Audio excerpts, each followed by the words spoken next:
Welcome to Abstracts. This week, Brexit.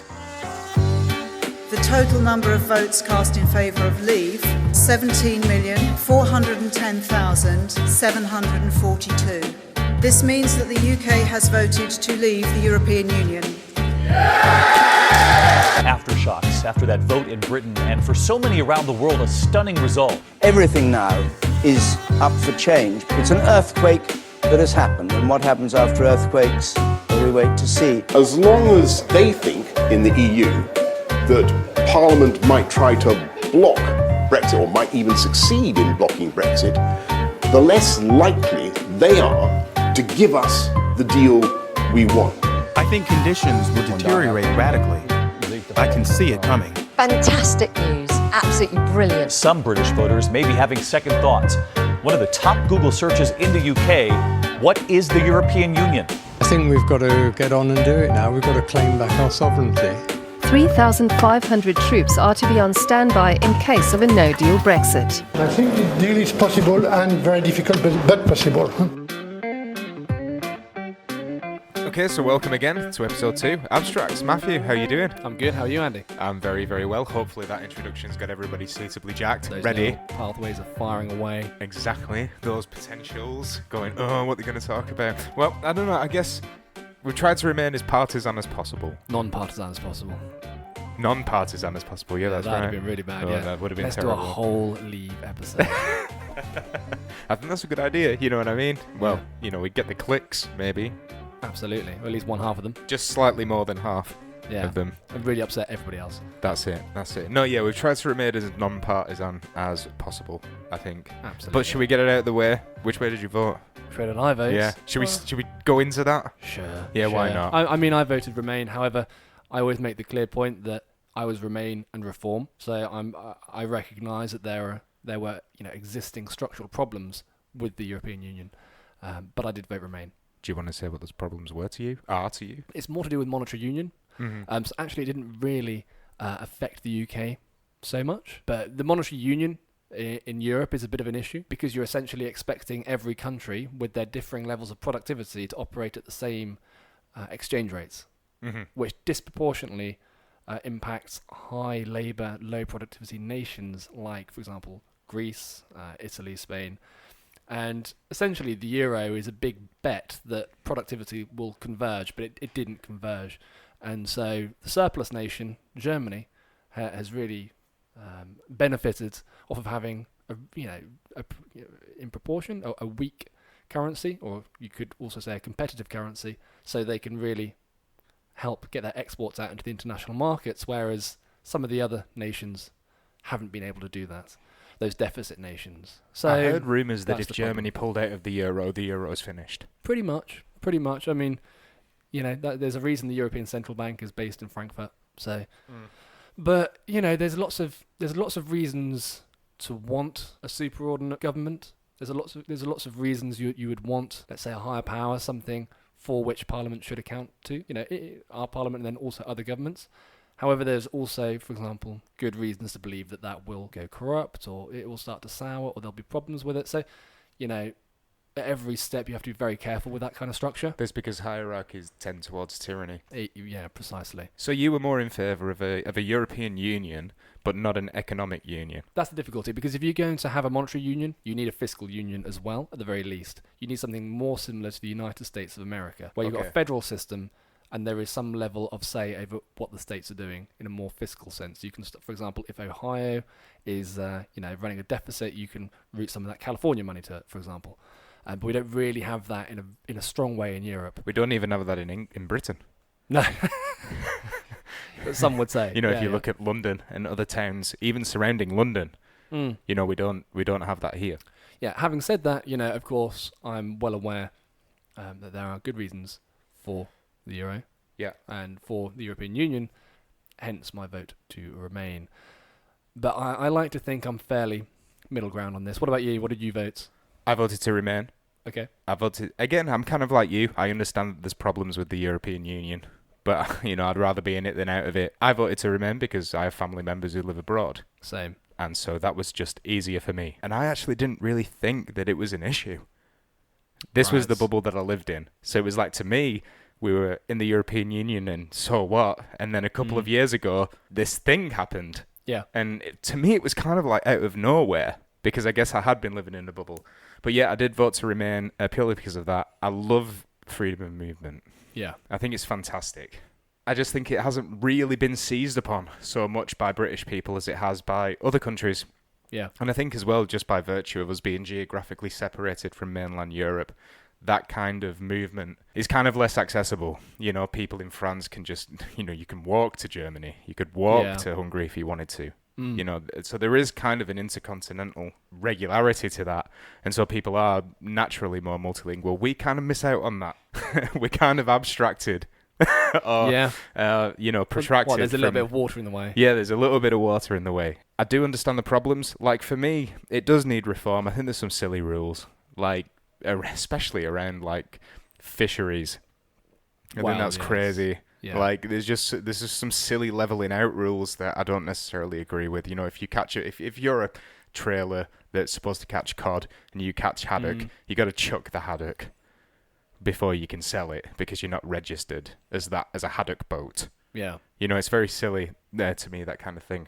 This is where this is a prime example of where greater oversight can be a hindrance, but then you also need it. So, for example, fisheries around the world, there's overfishing, and so what will usually happen is local incentives will be to overfish and then move on. When I say local incentives, companies that can overfish and move on, they will do that. So you do need some level of oversight, and the more oversight the better, because we are overfishing at a rate which I don't have the figures in front of me, but it's quite scary when you start looking at it and you sort of think, oh, what's fish? But then everything ecologically has an impact on everything else, and so what will then happen is we'll need some oversight, some regulation. So we need something like the EU. The problem is, of course, you have the wrong regulations or slightly misinformed regulations. And look, I'm no specialist on fisheries, so what do I know? But it's like any rule that sounds as if it's meant to protect people, meant to protect labour. Yeah. It's an interesting conversation as well around labour as to how much of it actually needs protecting. Yeah. With we move more and more towards automation. Yeah. Is it necessary to be protecting certain things? But that's a big thing. But yeah, I understand it completely needed reform. However, I loved that we could go wherever we wanted to. There wasn't any problems, with that. Same. I mean, look, I just think it's a big loss. I've got family in Europe as well. Every year, I'm holidaying. Actually, when I talk about home, I'm talking about France. Right.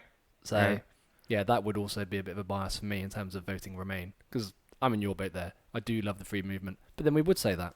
Yeah, because that's true. We're part of that, that class that can move very freely. Oh, we were certainly afforded the opportunity to become a certain class that can move freely. Yeah, class is definitely the wrong word, but I don't have a good substitute for it. But we have those opportunities, those economic opportunities. At the same time, I come from a coastal town, and so I've really seen what's happened to places like that. That was actually a fishing town, hence my sort of interest in fisheries in the first instance. But then what you see around the world is urbanization pulls everyone in from the towns into the cities. So it's not clear that when you look at towns that are underdeveloped and under-resourced, it's not clear that there's actually any way of getting away from that. When you look around the world, economists have used Newton's laws of gravity to predict essentially how trade imbalances would progress. And you can do the same thing with urbanization and people moving into cities. It works like gravity. So it's not clear that any level of regulation would really stop that. So it's a really, really difficult issue. And I mean, that's why we're going to try and run this fairly non-partisan. And actually, we're going to move away fairly quickly from the politics of this, because are we political economists? Absolutely not. And I think it's kind of essential, because ultimately it kind of becomes opinion. Yeah. It kind of just settles down on what you thought, and the communication between both sides kind of stops working. Yeah. And so I guess I personally have tried to stay away from that. Anything to do with that. I knew that it could have gone down that route quite quickly, because when I began researching for this podcast, the main amount of work that I found focused on why did we leave?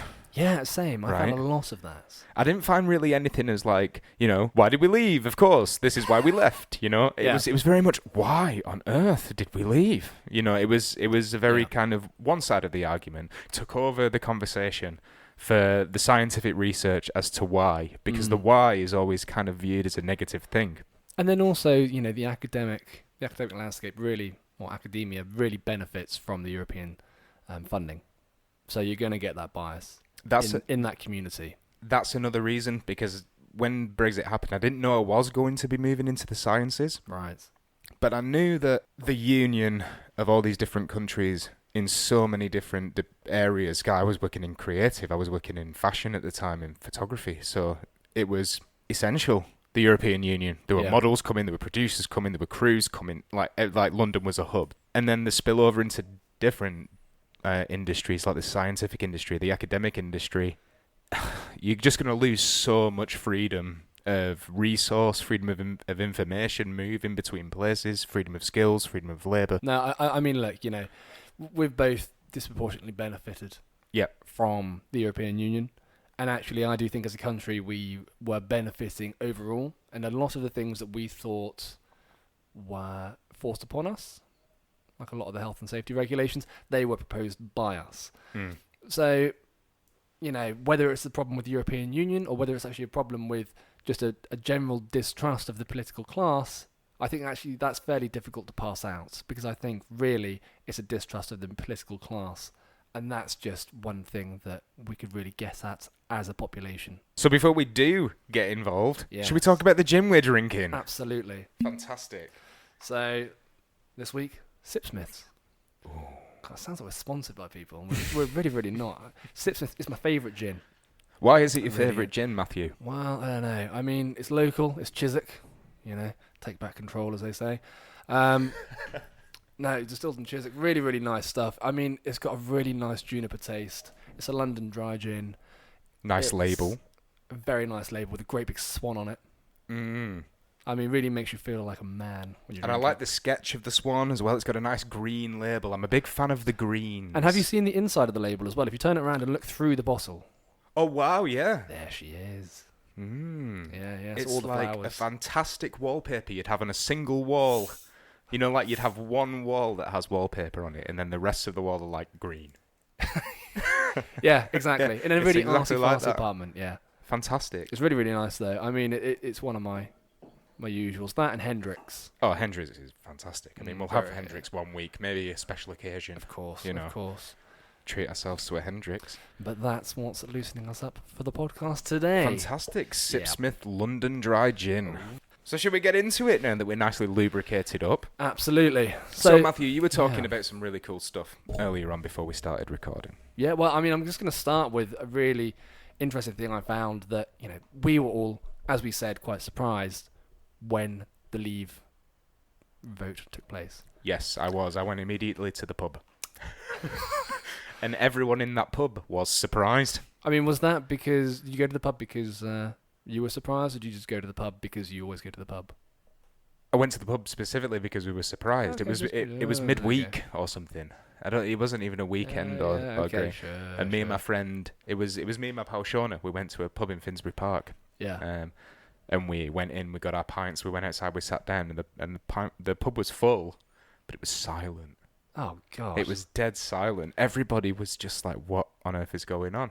Jesus. So hopefully maybe we can try and clear up a little bit of that confusion for them today. Yeah, well, I mean, I found some Eurobarometer statistics that show since the 70s we've pretty much been voting against the European Union in opinion polls. I mean, we were net Leave until 2014, really, and then there was a bit of an overlap, and then it came back again just in time for the Brexit referendum. For the most amount of time since we joined the EU, more or less. Since 1973 these go back to. We've been more or less Eurosceptic. Yeah, I mean, in the late 90s it tipped out towards staying by maybe 1% or so, but the net opinion was Leave. Well, no, I should really, just to sharpen that up, it's net good bad ratings. But since 2012, there's been really, really clear opinion polling on Leave, and that was still on the Leave side, crossed in at 2014, and crossed back out at 2016 towards Leave again. So I mean, actually, if you look at the opinion polling, it's not a huge surprise. To me and you, it's a surprise. But if I was, for example, Dominic Cummings, and I was looking at the data, I'd be saying, oh, there's a good old chance. So that was the first thing that really surprised me. But why? Have you ever heard of the Lockean exclamation? As in John Locke? John Locke, but not the one you're thinking of. Not the John Locke. Not the John Locke, the English philosopher. John Locke from the Lost TV show. Have you ever watched Lost? I have. I think I watched the first series, and then I got lost because it became very apparent that they didn't know where it was going. They were totally lost. There's some shows that you can watch and you can think, okay, this is going somewhere. You know, you can drag 9 seasons out of this if you wanted to, but it feels like it has a direction. Lost, after a certain amount of episodes, you just don't know where. Well, it was once they going. found the others. Once they found the others, I was like, oh wow, there's a town and a village and a little civilization going on, and I thought there's going to be some crazy, twist in all of this, but no, it was them just clutching at how can we get an extra season out of this, making it up as they go along. But John Locke in that show is the guy, the bald guy, right? Who couldn't walk before, and now he can. Is that the guy? That's the guy. Yeah, it's right, just to sit on the beach and say really kind of cerebral things about life, love, and happiness. But anyway, Cass Sunstein, famous behavioral economist, he basically came out recently, 2017, a couple of years ago, came out with this idea of the Lockean exclamation, because in the show, John Locke's always shouting, don't tell me what I can and can't do. Don't tell me what I can't do. Hence him standing up and walking around and doing all of this stuff. And, Cass Sunstein basically says that there's a lot of evidence that people put a premium on control. So people will disproportionately choose choices or will take decisions based on having future choices. So if a choice will give them future choices, they'll take it even if that choice is suboptimal. So they'll choose a worse outcome just so long as they can have future choices. So the classic example is, imagine, you're clothes shopping. You'll prefer something you've picked yourself to something that identical that's picked for you. There are actually some studies on this as well. People can get picked the same thing that they eventually pick, and they're more satisfied with the identical thing they picked themselves. So there's a premium on control. And as long as that control lies with you, that's where the premium is. Yeah, exactly. Having your own control over your own destiny. You would rather go to hell in a handbasket if you chose to, than be sent to heaven. I mean, so okay, there's a bit of a differential like I'd rather there. go down fighting, in a way. Yeah, exactly. So there's a control premium, and that's the main central finding. So we're all saying, don't tell me what I can't do, and actually that's a lot of the psychology behind people saying, look, I get that there's all these apparent benefits behind the European Union, but we want control. We want sovereignty.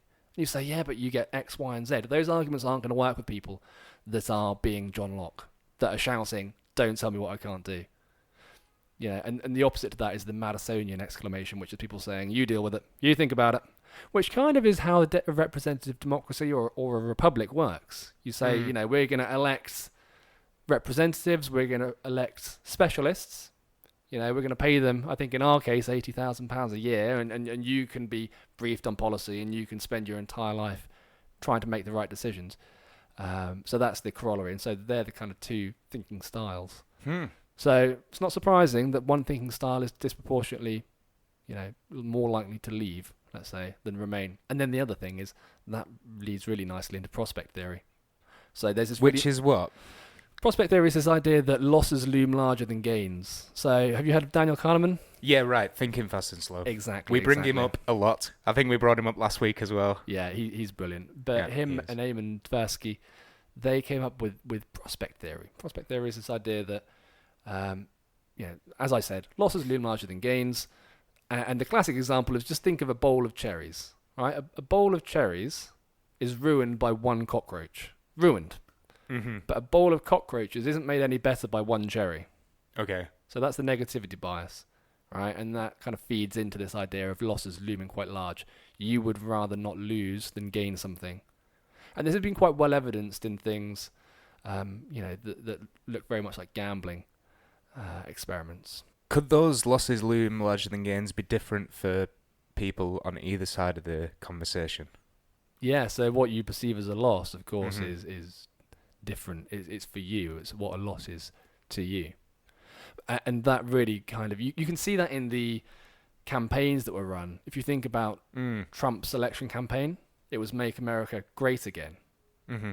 There was a loss, right? Those losses loom. Think about the Brexit campaign, you've got Take Back Control, because we've lost control.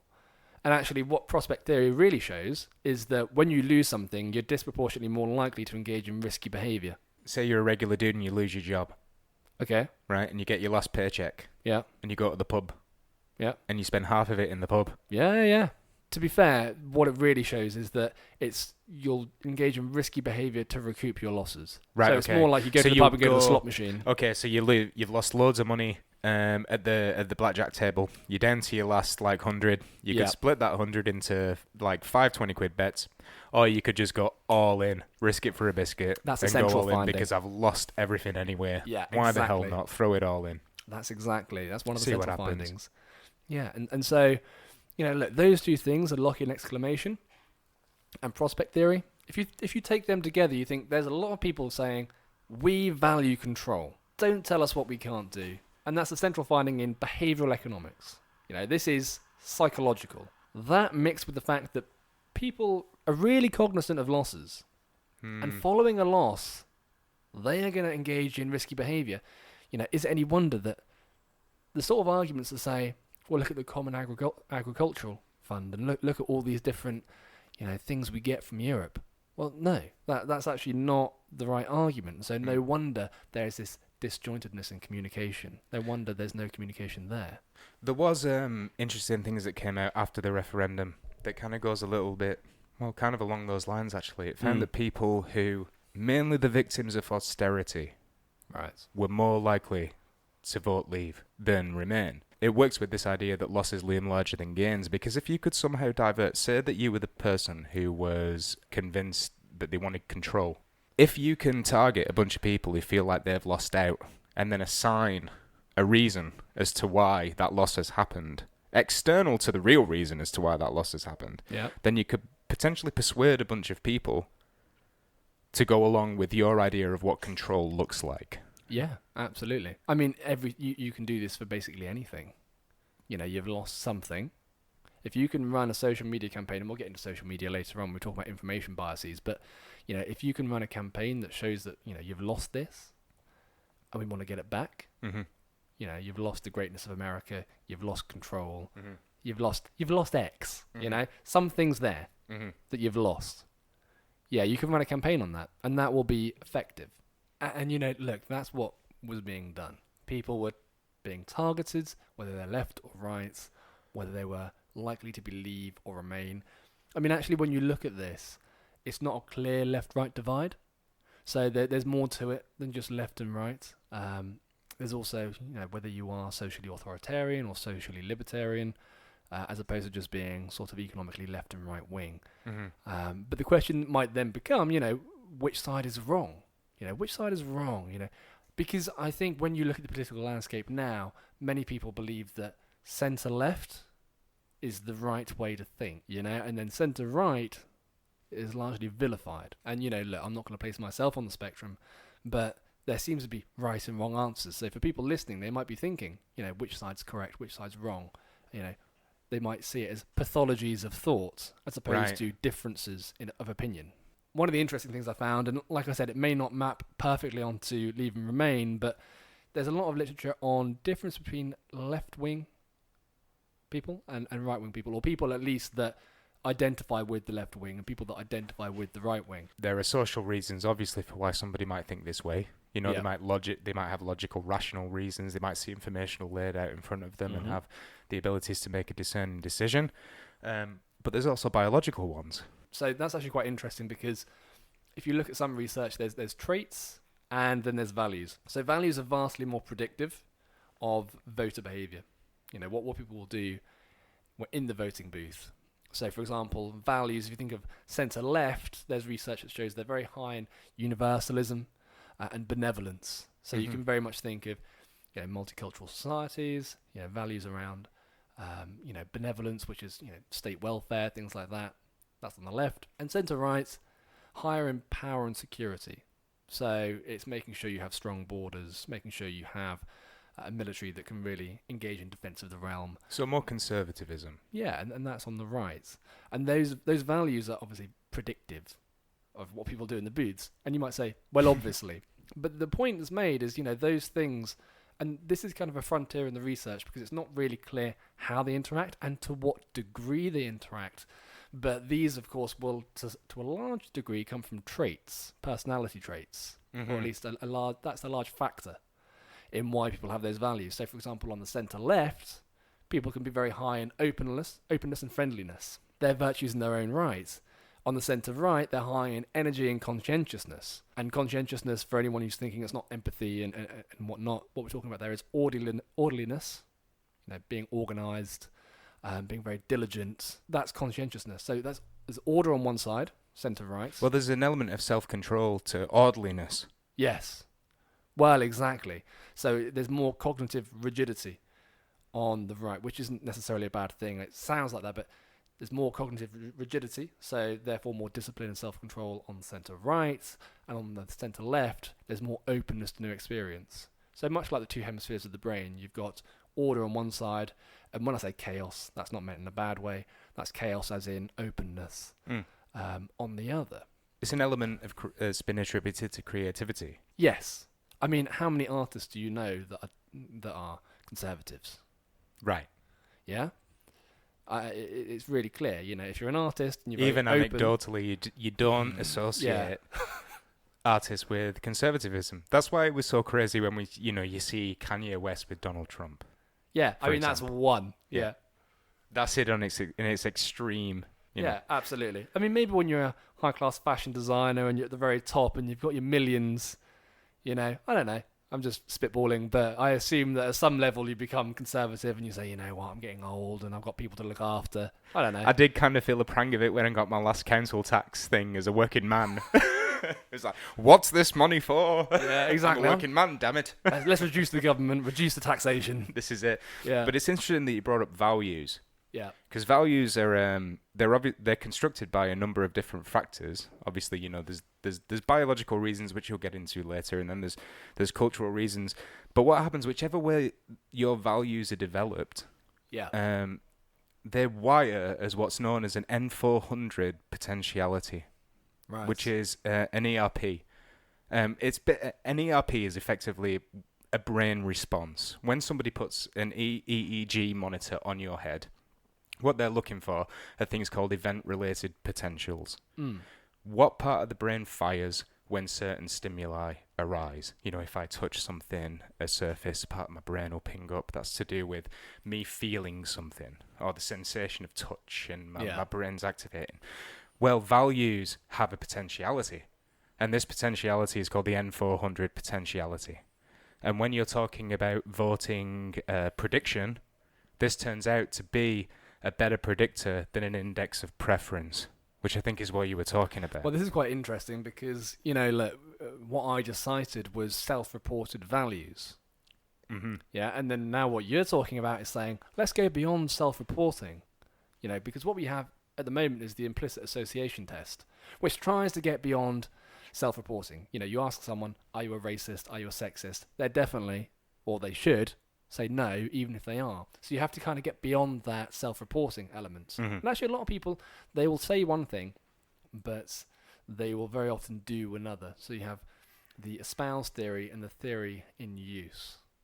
So there's what people say and there's what people do, and they're commonly very, very different things. And so what you're talking about here is really measuring at the level of the brain what's going on. What do people really react to? Just as an anecdotal side point, I think this is interesting as to why implicit bias tests aren't going to work without a neuroscientific component measuring ERPs. Unless you're looking at electrical impulses measured in amplitudes that are crossing hemispheres based on certain stimuli, you can't, off self-reported information, make any assumptions about things that are implicit as opposed to explicit. Now, and for anyone who's wondering what we're talking about with the implicit association test, what we're essentially talking about is a test where you go down and you are essentially giving a response to different words, and you are being measured on response time to those words, and whether you're linking it more to positive or negative affect. So I won't really go into it now, but the problem with it is that what it's trying to do is see what subconsciously you think of a certain idea. So, you took a little bit longer to respond to black, for example, when it was in a positive, for example, list of words. And so you'll say, well, maybe there's a level of racist cognition in there, maybe. The problem will it's always... messy, is basically the thing. That's it's where messy. the problem exists. The problem exists Self-reporting is messy. Yeah, and you don't know what representations are operating, concepts, what representations are operating, and you are calling someone, a sexist, a racist, or et cetera, et cetera. I mean, that's not what the psychologist would say, but that's how it's used to say that you're biased. Whereas, actual fact, what you'd really want is some kind of neural hard coding. You'd really want to know what's happening at the level of the brain. This is what came up in the focus groups and why some people were forced to look at the ERPs, at the potentialities. Because for whatever social stigma was associated with voting leave, it comes with a whole bunch of other things. You vote leave, you're a racist, you're this, you're that. You voted leave, all of a sudden you're all these other things. Right. But if you can look at the electronics of the brain, then you can see that. And this N400 potentiality, what it does is it is responsible for almost social norms.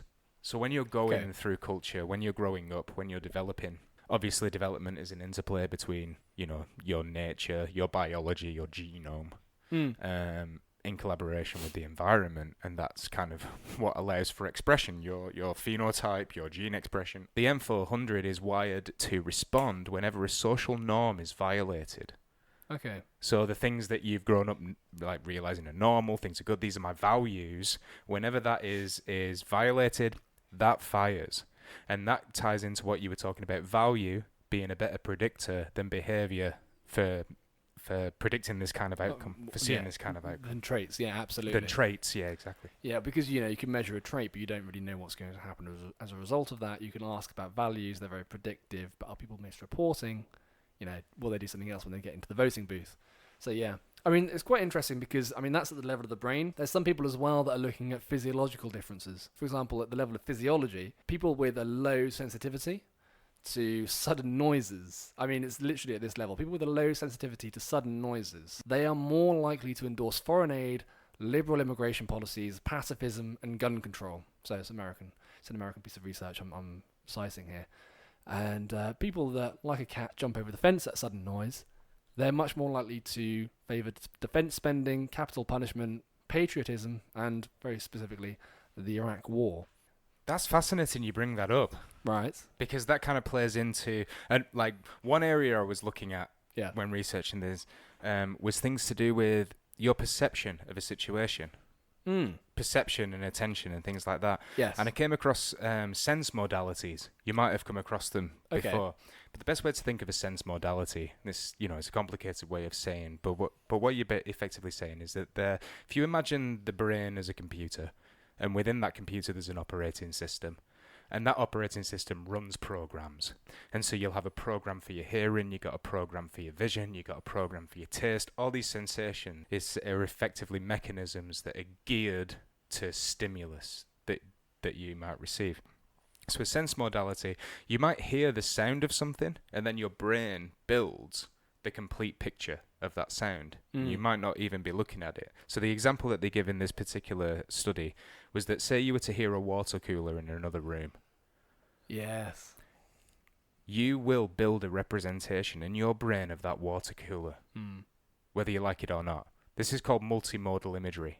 Mm-hmm. And so it's taking information from one sense modality and using that single sense to build an entire representation of what you think is going on. Now, this is obviously different than just closing your eyes and visualizing something. Like if I said to you, close your eyes and visualize an apple. Oh, yeah.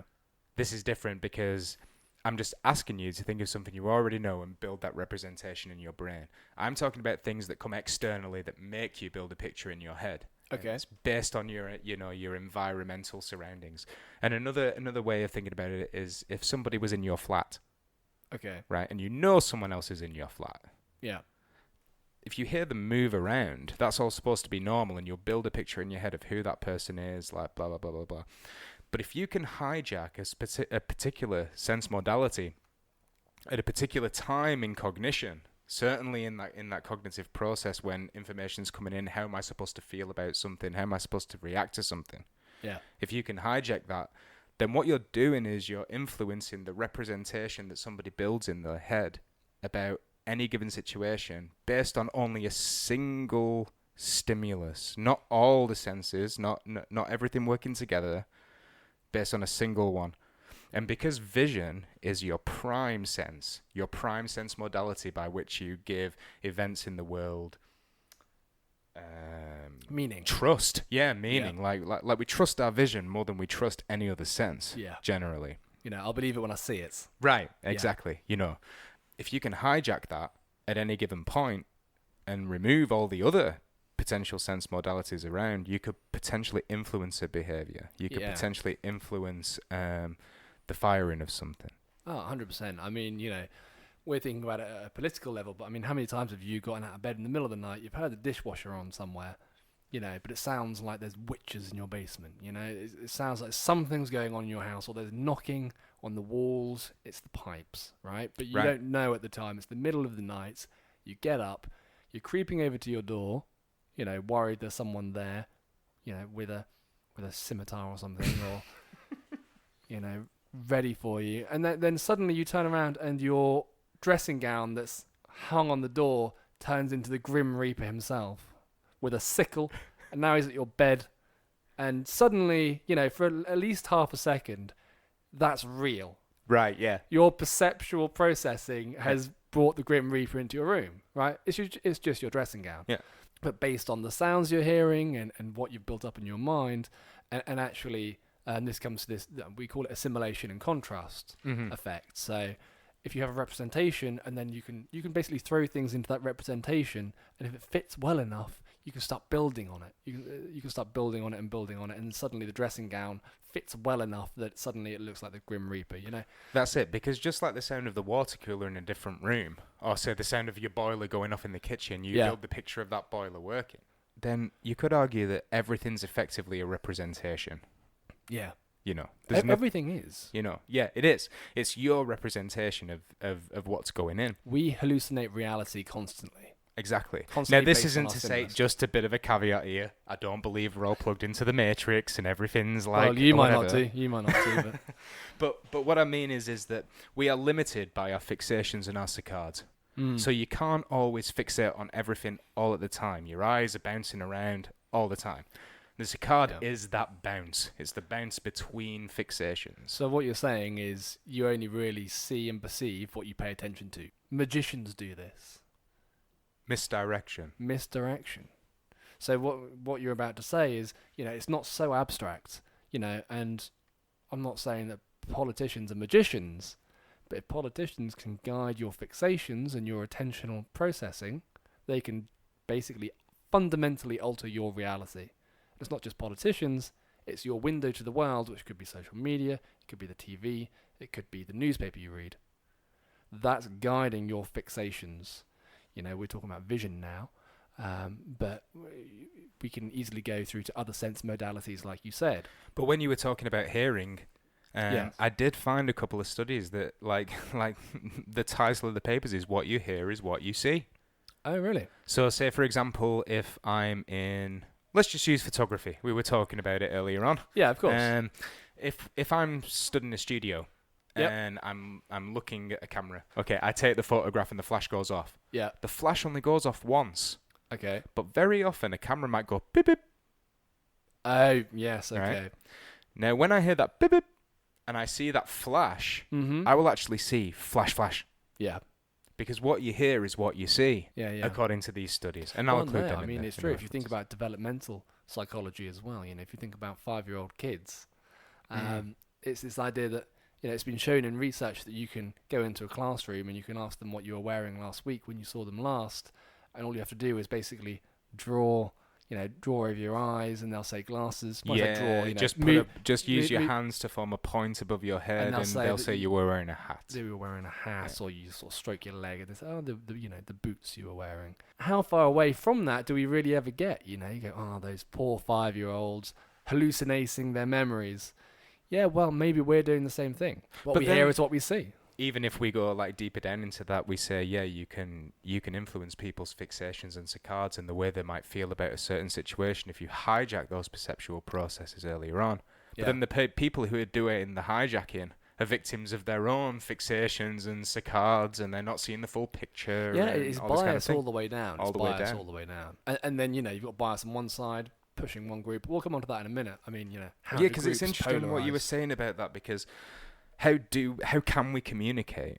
We've got two sides that don't seem to communicate. No. I mean, the last point on perception, Yeah. I found this fascinating study, which was the East and the West have a totally different perceptual processing style. So in Gestalt theory and in perceptual theory, we talk about global and local perception. So do you see the forest? Global. Do you see the trees? Right, okay. Right. Can you see the forest or the trees? More gin? More gin, of course. There you go. Perfect. Nice. Forest of the trees. Oh, I won't be seeing either after more of this.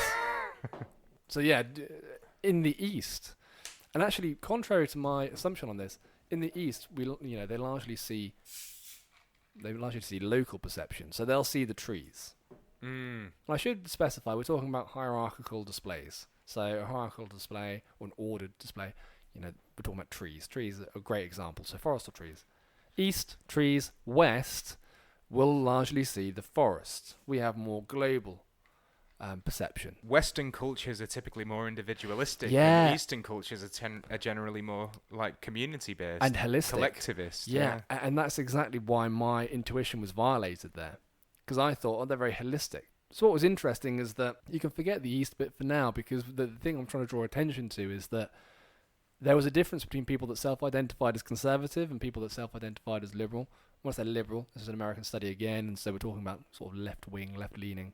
People that were more conservative had a more global perspective, right? They could only see the forest more so than the people who identified as being more left-wing. They were more able to see the trees. That makes a lot of sense, because if you look at like Jonathan Haidt's work into religious people, why religious people say are more geared towards community rather than they are individualism. Okay. That points a little bit to that, because if you're liberal, then probably you're more individualistic. You probably believe more in the human rights charter than you do in any religious dogma. What is valuable there is the sovereign right of the individual. Yeah, weirdly, in a liberal context. Things have got very flipped recently, though. The left wing always used to be about individual freedom and liberty. In more recent time, I mean, when we say the left, let's just say it becomes really sticky because it doesn't make sense anymore, does it? Well, no, but centre left always you've got used left-leaning Tories. Yeah, but then obviously if you go too far, you get socialism, and that's very much collectivist as opposed to individualistic. Yeah. If we brought a Leave person in here, next thing you know, we're having a fight. So why? Why is that? And so there's a really common approach known as the social identity approach. What's a really common approach? It's kind of the most well subscribed to approach in social psychology about how groups form and why they form. It breaks down into two different things: social identity theory and social categorization theory. Really think about this. So if we think about, first of all, why groups form, we have to start with the question of why do we categorize things, right? And it's really just to make sense of the world. There's a hell of a lot going on. It comes back to your point about saccades, and actually if you stand in front of a cathedral, what are you seeing? There's a hell of a lot of stimuli out in the world, and we need to categorize things to make sense of them. So that's the first thing. It helps us understand our social environment. And let's be really, really clear. The social environment is the most complex form of environment. And in terms of just going back to fixations, you can only really have a few fixations at a time. Yeah. You can only have like maybe one or two a second. Because if you had more, can you imagine having 10 fixations a second? Like that you had to move your eyes to focus on a particular bit of information and register that in your brain and convert that to memory, 10 of those a second. It's been argued by some people that you'd shut down. Well, yeah, I mean, look, if we were a computer, hopefully we'd have more than one processor, because we are ultimately a serial processing machine. So we can process one thing at a time. And so when you watch these eye tracking videos, it's quite scary. That's what made me initially think, wow, how much are we really seeing of the world? Because when you can see what people actually look at, and you start thinking about it, it's very, very little. Very little. Very little. And actually, a lot of it's periphery. And actually, for example, behind you right now, there's a lamp. Right? So this is for anyone listening, what I'm seeing now is Andy. There's a lot of stuff going on. There's even, there's microphones and equipment. I'm not actually looking at it. My brain has categorized it. I know that there's a mixing deck there of some description or whatever it is. There's a lamp there, and I'm not looking at it very clearly. I've got a representation of a lamp there behind him. So I'm hallucinating my reality to some degree. I'm sort of assuming I'm filling it in. And it's quite scary, really, when you think about it. How much are you actually looking at? How much are you really paying attention to? And when you look at something for too long as well, without your eyes moving, you start to lose the sight of it because of the overexposure in the fovea, in the neurons, the actual neural responses at the back of the eye. You are really, you start to become blind. So you can't look at one thing for too long, and what you look at is largely irrelevant. So it's quite scary, but that's the first thing, categories, If I look around the room, there's a chair. I've categorized it. Simple. I don't have to analyze everything. The second thing is the self-referencing function. So if you think about categorizing groups, it helps you understand where you are in a group. Ultimately, we're apes. We are ultimately hierarchical animals. This is quite old, but if you think about our behaviors as human beings, you sort of think, well, why is it that we, for example, behave the way we do? A lot of the behaviors that we see today were formed in the Miocene era, which is 7 to 25 million years ago.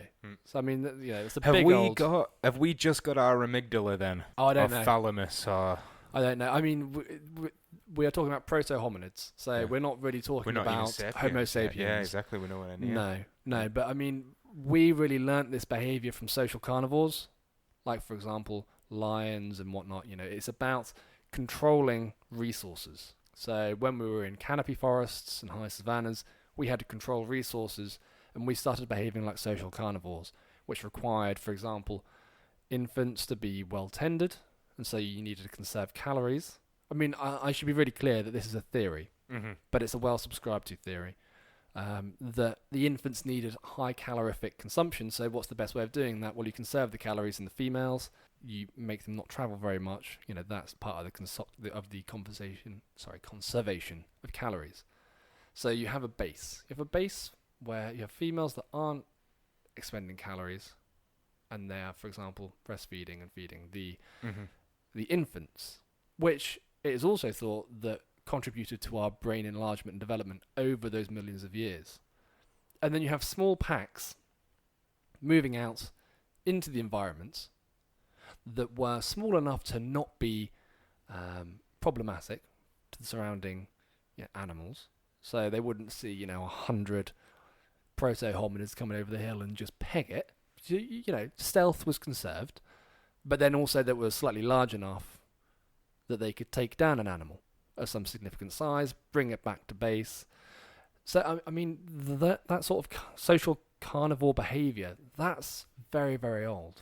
That kind of also leads into why we can't communicate, because there would have been a bunch of people within, well, not people, but a bunch of proto-hominids who would have wanted to go over that mountain. Oh yeah, I mean, and then there would have been a bunch who've gone, no, we've got to conserve calories, we've got to conserve things, we've got to keep things back, we've got to make sure that we're all right here. And then similarly, there were a bunch of people or hominids from another tribe or another group that wanted your land, that wanted to breach out or move out. And if you think about natural selection, the people that were too adventurous, maybe too high in trait openness, when I say people, proto-hominids, well, they've left, and they've gone, and they've probably been killed because there's only a few of them together, and they don't have that structure.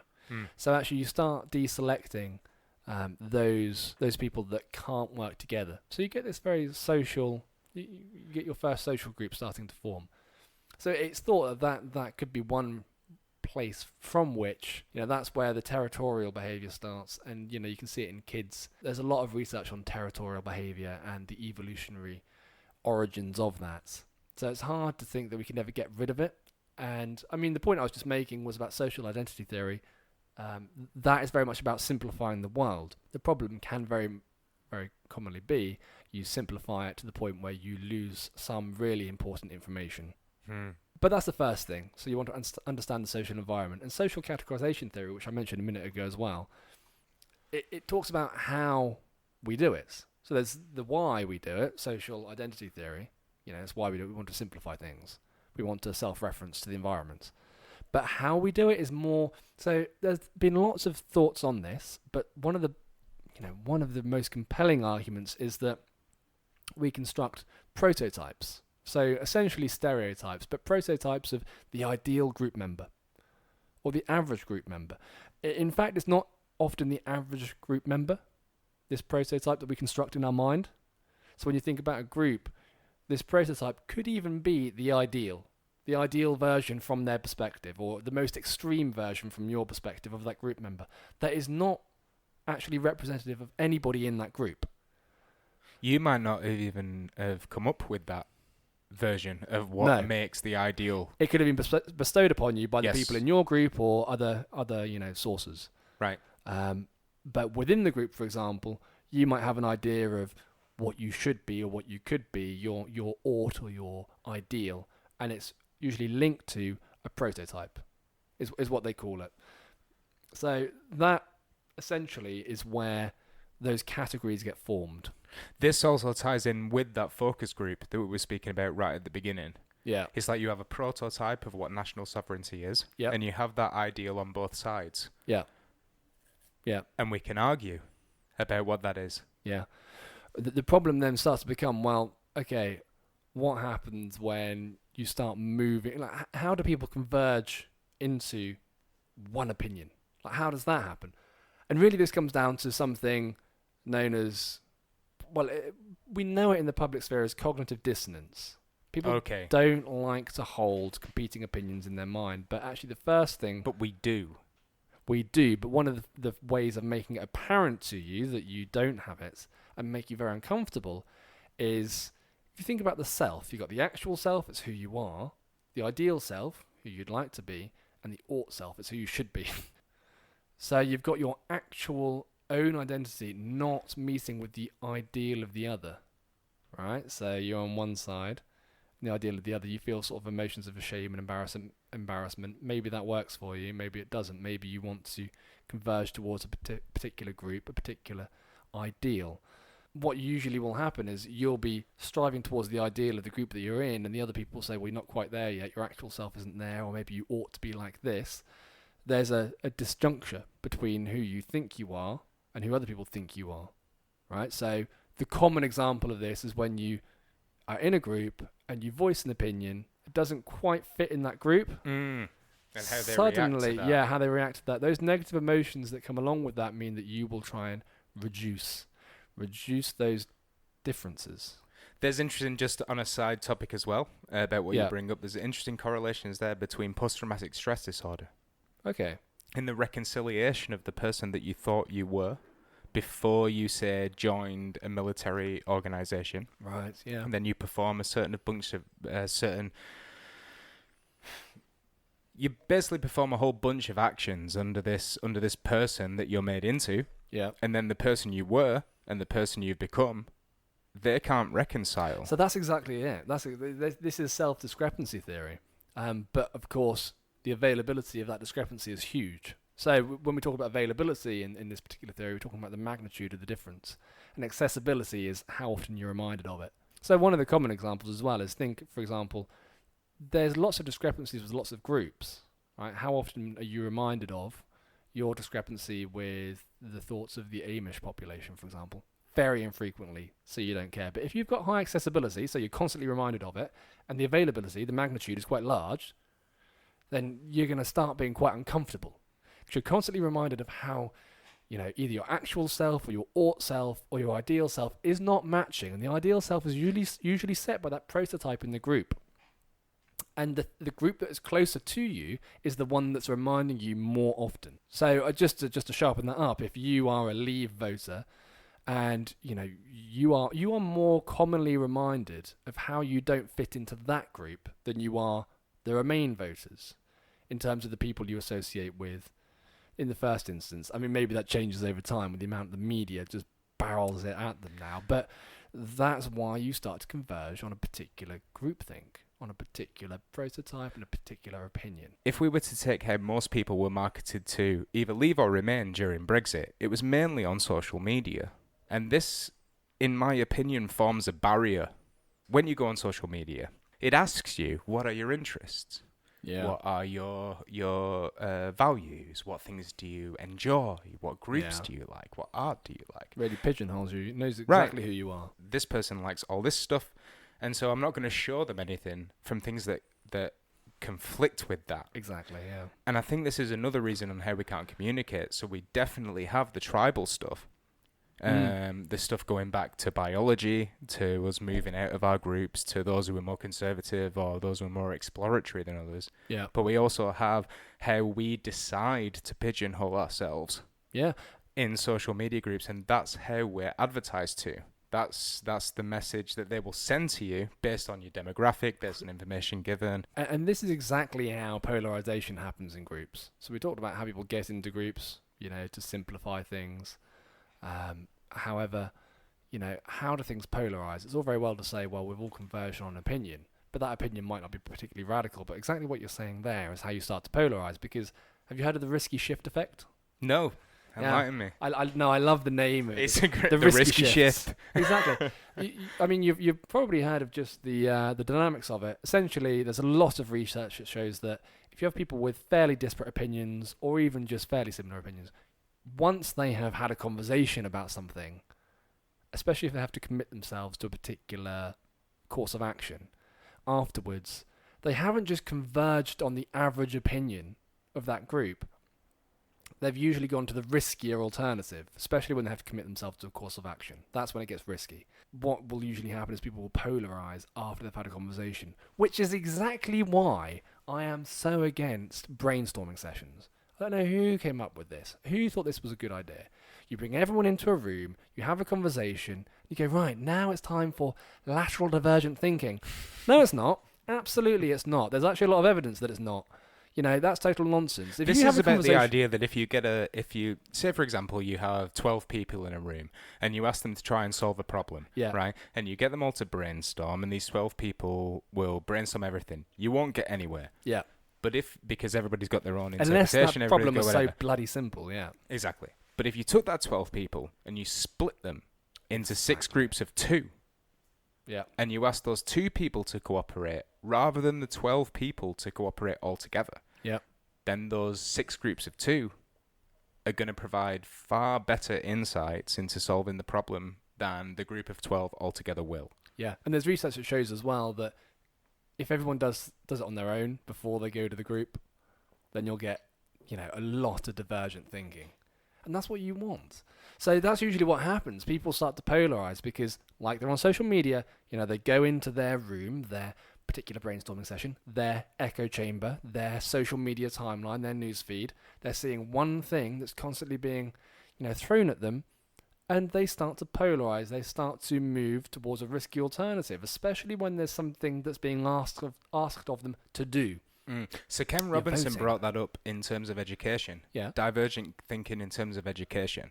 So when you're a kid, when you're really young, your capacity for divergent thinking is fantastic. Yeah. The example that he gives in the video that I saw, which I will include in the references, it's only coming up now. It just reminded me of that when you said that. Is this one of the most watched TED Talks? Is this the one you're thinking of? I think it was a RSA animate video, and it could have been based on a TED Talk. Is it the one with the hand that's drawing? Yes, so there's loads of these videos on RSA animate. I don't think I've seen this. There's loads of them. Oh, wow, I look forward to it. It's brilliant, man. And he talks about divergent thinking, and he says that when you're a kid, I'm getting it mostly right, right?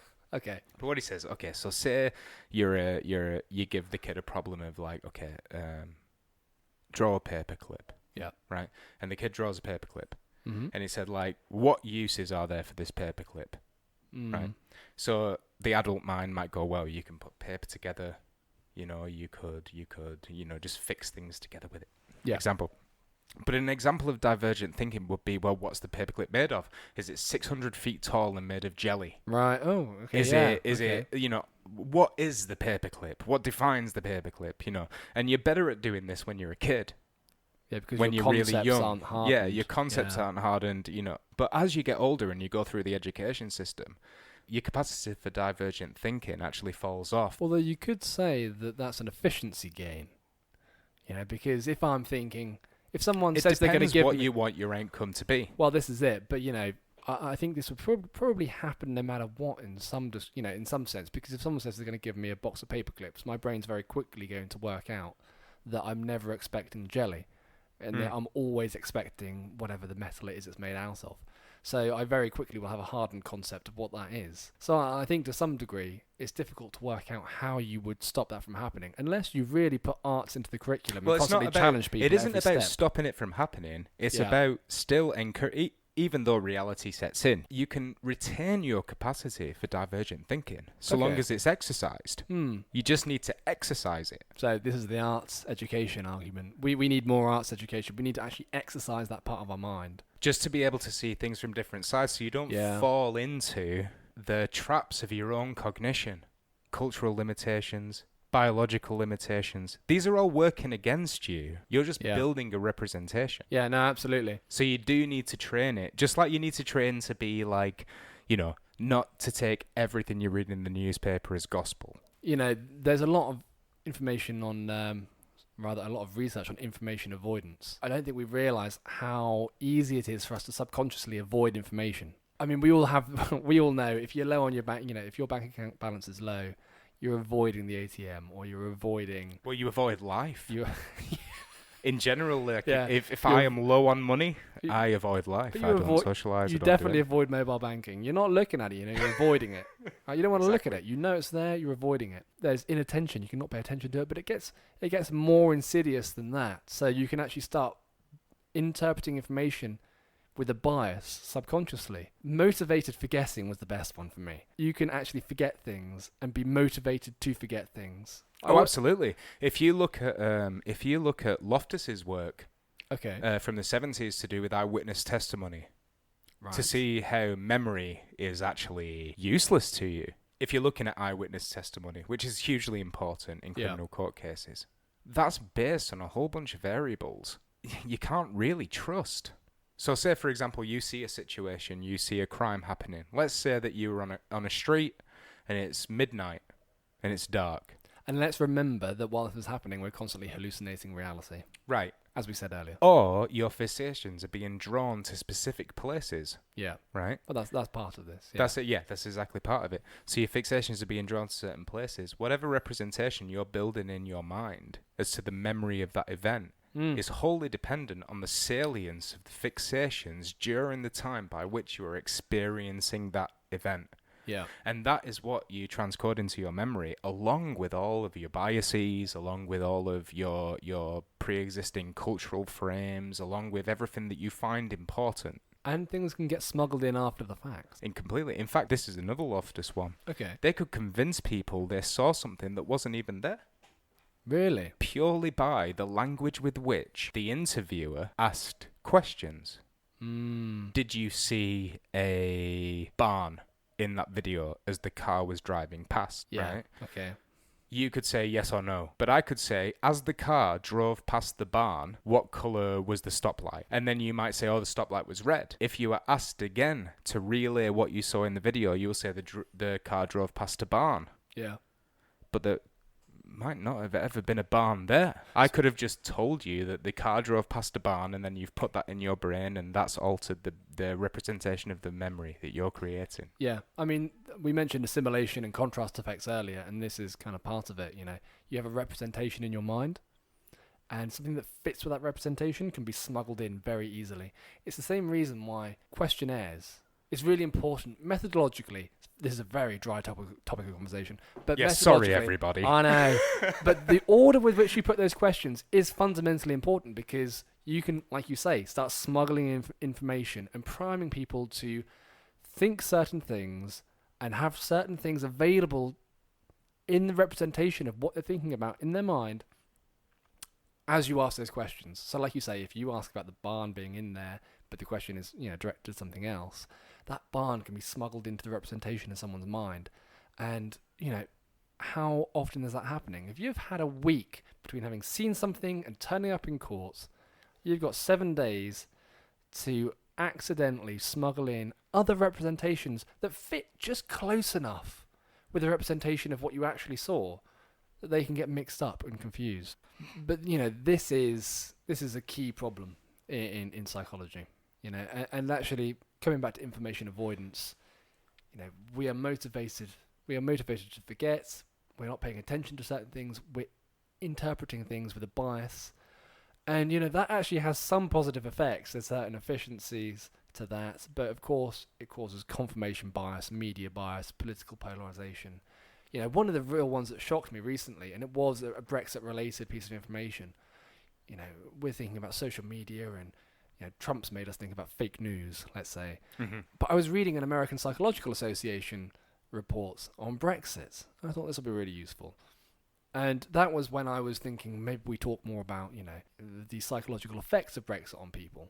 Because on both sides, people are feeling a loss of power. And so I was sort of looking at this, and there was this statistic, which I thought, was quite interesting. It says that, this is the American Psychological Association saying this. They said, in a study by Randoros in 2018, the number of antidepressants prescribed in England spiked after the Brexit referendum. So the number of antidepressants spiked. The amount of people who were depressed before Brexit increased after Brexit. Not even increased, spiked. Spiked. It says spiked. Spiked. So I thought that's very interesting. And, however, one of the things in this podcast is we'll always promise to you guys that we will always go to the source itself. So I went to the source itself. I quote, antidepressant prescribing continued to increase after the referendum, but at a slower pace. Therapeutic classes used as controls showed a decrease. The DID approach shows that there was a relative increase of 13.4% in antidepressants compared with other therapeutic classes.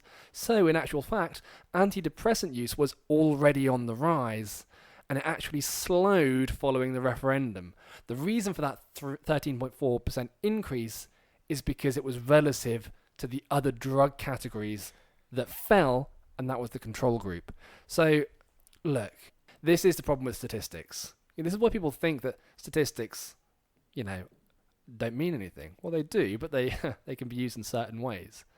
There's a famous quote, I forget who said it, but it was something like, I studied economics to make sure I wasn't fooled by economists, and that's why.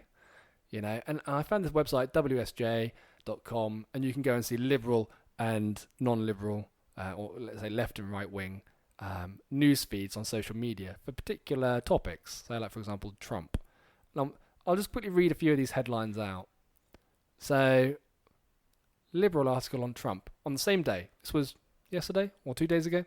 2 days ago would be... What's the date 2 days ago? In case people are listening to this 10 years It might have been Saturday the 5th of October 2019. The Rolling Stones. Rolling Stone magazine. Yeah, it came up. This is shared disproportionately by people that identify as liberal. The president and his economic team went into damage control on Sunday after a week of reports that economic downturn could be on the horizon. Sounds terrible. On the right, Breitbart. So, fine. Under President Trump, African American and Hispanic unemployment has hit record lows, resulting in the greatest job outlook for Black Americans and Latinos in the history of the United States. I mean, how different can you get? And this is what you're seeing. This is what's assimilating into your worldview. There's another one here. This one is just perfect. So, on the left, I quote, a return to Iraq would be a death sentence. This man has lived in the US since he was 3 years old, but the Trump administration could put his life at risk by deporting him to Iraq. That's on the left. On the right, North Carolina's largest sanctuary county released a previously deported legal alien accused of rape and child sex crimes, the Immigration and Customs Enforcement Agency reveals.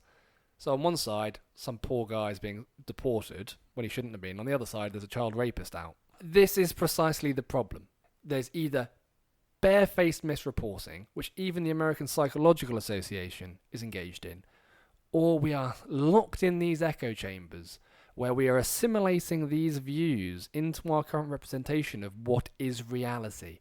Brings it back to your point on representation and perception and how we see the world. And so it's no surprise that if we're Remainers, we think the people that voted Leave are totally fundamentally different to us. Exactly. And there's research that shows that we will ignore the points of commonality. There's plenty of research on that as well. And there's other research that shows that we will be less likely to essentially assign what we call secondary emotions, so complex emotions to these people as well. I should sharpen it up when I say the in-group. So it could be Remainers against Leavers, and that's just because we voted Remain, I'm thinking that, but it could be Leavers to Remainers as well. They start to dehumanize the other side. They start to rely on their sources that they see on social media. They start to assimilate a worldview and polarize.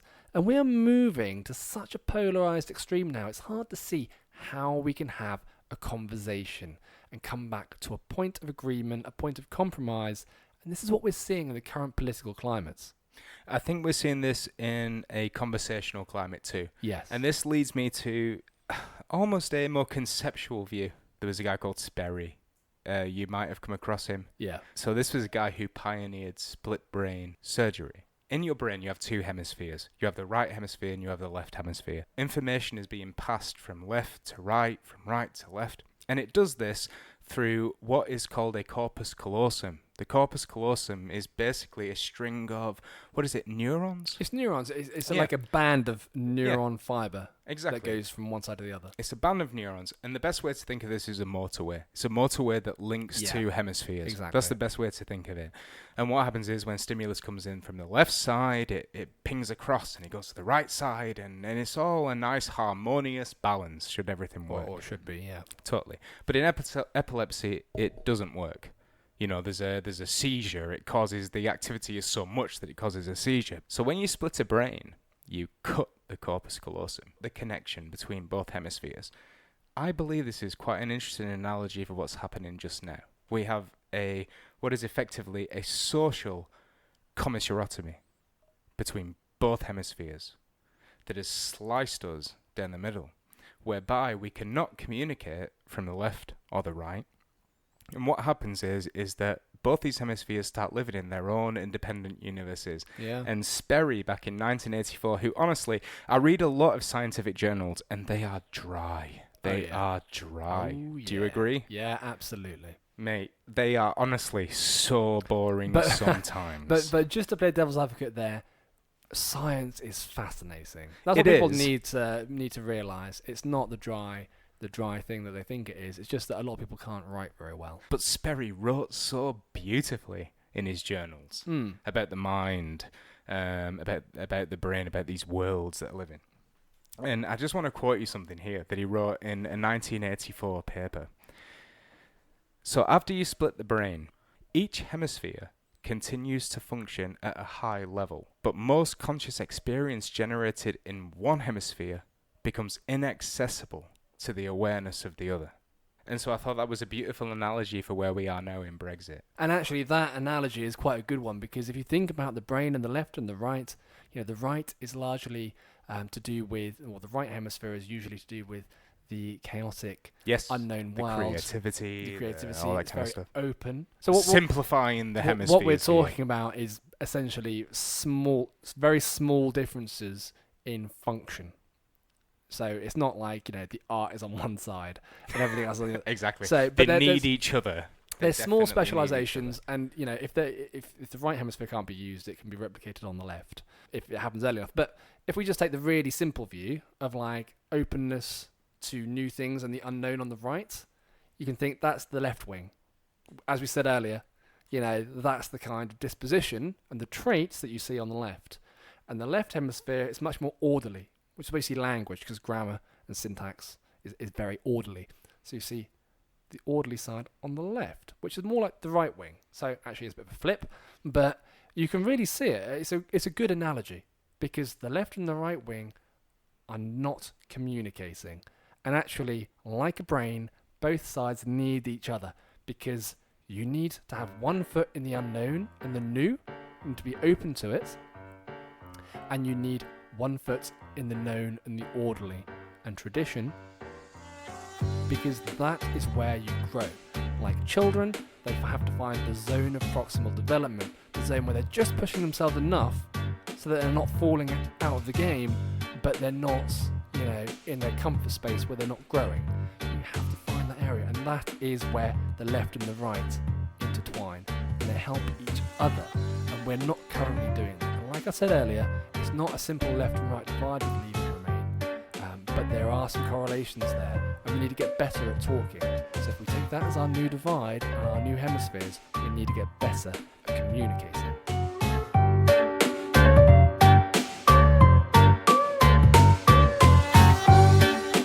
Thanks for listening to Abstracts. Our theme tune is Coffee by Cambo. You can find this track on the Free Music Archives and the link in the description, where you'll also find links to the videos sampled in the introduction and a link to the downloadable PDF with the journal references. We're not currently on social media, but if you want to get in touch and help us rectify our wrongs, send us an email to podcastabstracts@gmail.com. That's podcastabstracts@gmail.com. Thanks for listening and see you next time.